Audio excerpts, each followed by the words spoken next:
देखिए, इसको घटनास्थल का निरीक्षण किया गया। फॉरेंसिक साइंस के हिसाब से जो फॉरेंसिक एविडेंस है वो कलेक्ट किए गए हैं और उस बेसिस पर ख़ास तौर से जो हमारे डिफरेंट फुटेजेस और सारी चीज़ें वो भी हम लोग इसको ले रहे हैं।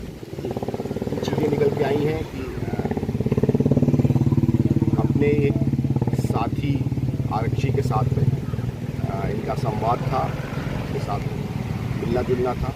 उस बेसिस पर एक मुकदमा भी बलात्कार का लिखवाया था।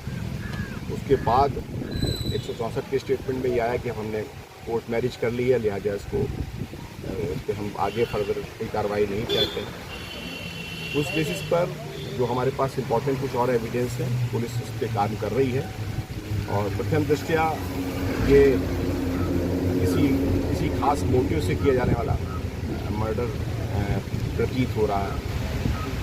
बाकी जो फॉरेंसिक साइंस के हिसाब से कोई और वैसे जाहिदा चोट इस तरह की नहीं दिख रही है कि किसी और चीज़ को बल मिले।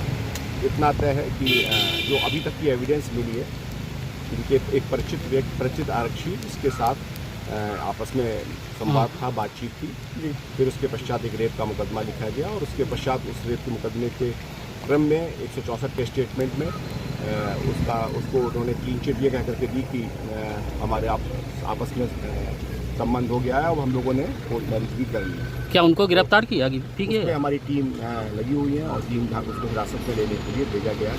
वो इस समय फिलहाल एब्सकॉन्डिंग कंडीशन में है और बट बहुत जल्दी उसकी गिरफ्तारी या बहुत जल्दी उसको हिरासत में लेके पूछताछ करेंगे और जो सुसंगत साक्ष्य उसके विरुद्ध कठोर कार्रवाई। सर, इनकी बॉडी यहाँ पे मिली है तो क्या उनकी तैनाती क्या महादेवा वगैरह क्या कहते हैं इस तरह नहीं, से जानकारी? ये एक विशिष्ट ड्यूटी जैसी पूरी जनपद में चलती है, उसमें इनकी लगी हुई थी और उस बेसिस पर हम लोग डिटेल इन्वेस्टिगेशन कर रहे हैं। मैंने आपको पूरी सर्कमस्टांसेस सारी चीज़ें बताई हैं। तो इस तरह के सिनारियो प्रथम दृष्टया कोई रेप की बात या कोई ऐसी बात नहीं समझ में आ रही है।